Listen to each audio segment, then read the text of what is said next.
Guys, imagine कीजिए आपके पास एक ऐसा टीचर है जो सिर्फ आपके लिए है और वो बिना गुस्सा किए आपको हर कॉन्सेप्ट को बार बार समझाता है और वो भी बिल्कुल फ्री में। मैं नहीं मानता। ना कोई टाइम लिमिट, ना कोई बहाना, आप जब चाहो जैसे चाहो उससे पढ़ लो। दोस्तों, यहाँ पर मैं बात कर रहा हूँ चैट जीपीटी के बिल्कुल नए लॉन्च हुए फीचर स्टडी एंड लर्न के बारे में, जहाँ पर आपका पर्सनल एआई टीचर आपको पढ़ाने के लिए हमेशा रेडी रहता है। आप चाहे स्कूल स्टूडेंट हो, चाहे कॉलेज स्टूडेंट हो, या फिर आप बोर्ड एग्जाम्स की तैयारी कर रहे हो, ये फीचर आप सभी के लिए बहुत यूजफुल होने वाला है। इससे आप कोई भी सब्जेक्ट पढ़ सकते हो, Hindi, English, math, science, history, कुछ भी।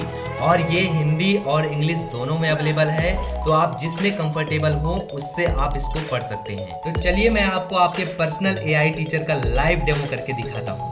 तो दोस्तों, इसके लिए सबसे पहले हमें आ जाना है चैट जीपीटी पर।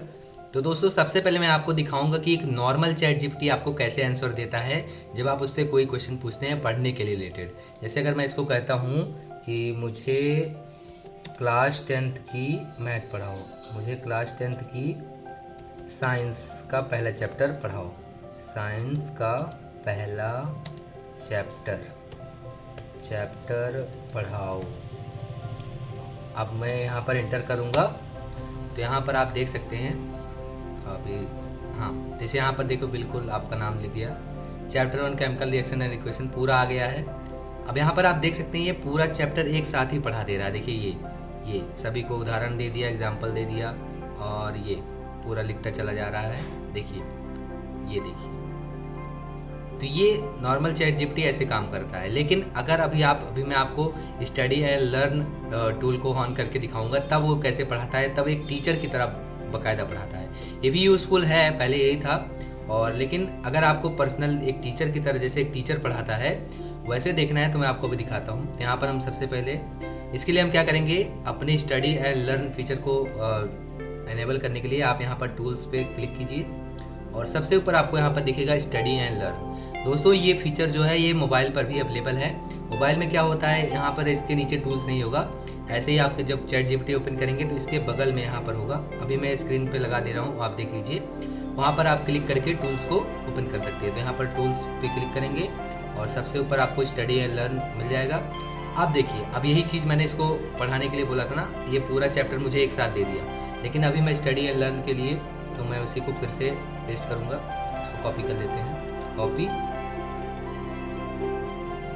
अब यहाँ पर मैं इसको पेस्ट करता हूँ और दिखाता हूँ किसका कमाल। तो ये देखिए, मैंने यहाँ पर इंटर किया। अब देखो, अब एक टीचर की तरह आपको पढ़ाएगा। देखिए क्या इसने रिस्पांस दिया है। ठीक है, चलिए क्लास 10 साइंस का पहला अध्याय केमिकल रिएक्शंस और इक्वेशंस को धीरे धीरे एक एक स्टेप से पढ़ते हैं। देखिए एक एक स्टेप से पढ़ाएगा आपको। मैं हर पॉइंट के बाद आपसे छोटा सवाल पूछूंगा ताकि आपको अच्छे से समझ में आ जाए। देखिए हर टॉपिक पढ़ाएगा, उसके बाद एक छोटा सा क्वेश्चन पूछेगा कि आपको टॉपिक समझ में आया है या नहीं, ये कन्फर्म करने के लिए।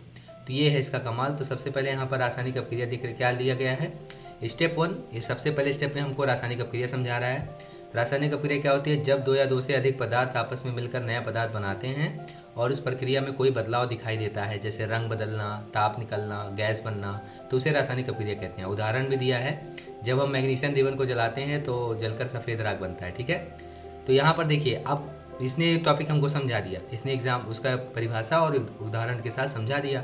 अब देखो क्या कह रहा है, अब आपकी बारी है। अब वो हमसे सवाल पूछ रहा है कि देखना चाहता है कि हमको आया कि नहीं।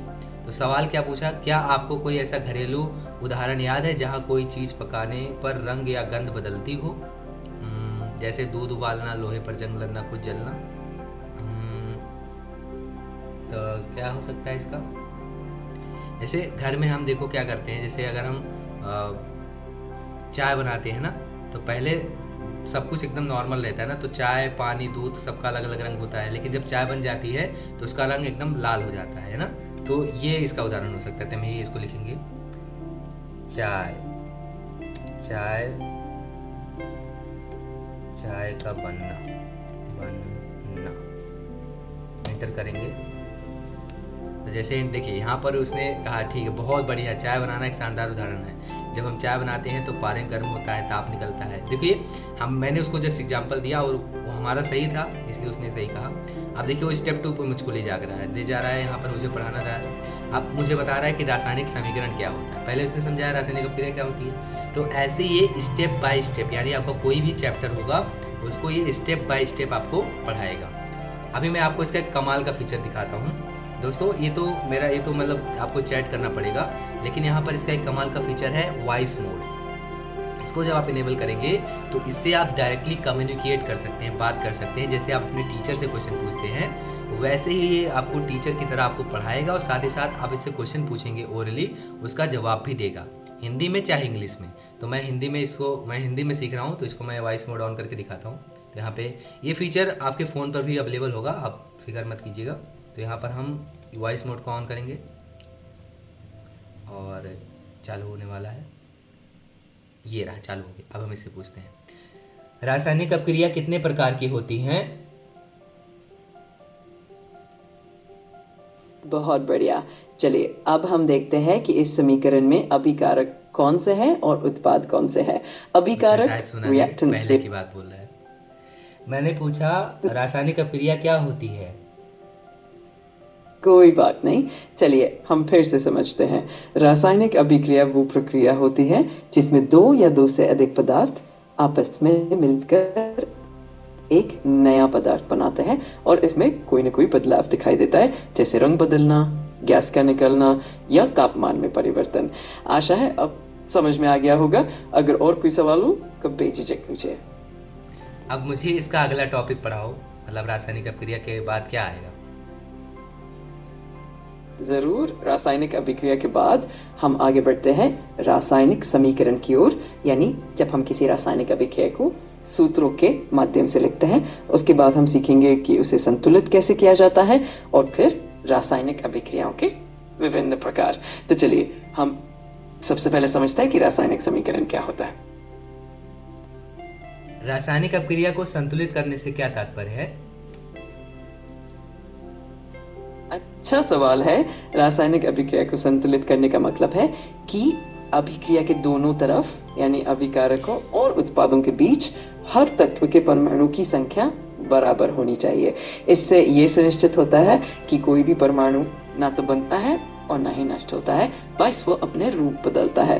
तो चलिए अब हम सीखते हैं कि किसी भी रासायनिक समीकरण को संतुलित करने का तरीका क्या होता है।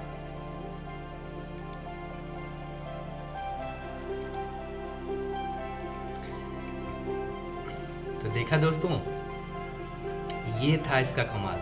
आप इसके वॉइस मोड को ऑन करके आप इससे डायरेक्टली क्वेश्चन पूछ सकते हो और ये आपको वैसे समझाएगा भी, और इसके साथ ही साथ जो बता रहा है वो उसका पूरा चैट आपको बाद में आप ऊपर से स्क्रॉल करके, जैसे मैंने जो पूछा था यहाँ पे आप देख सकते हैं, वो फिर से वही बातें पूरा उसको नोट भी होती रहती हैं, जिससे आप इसको बाद में नोट डाउन भी कर सको।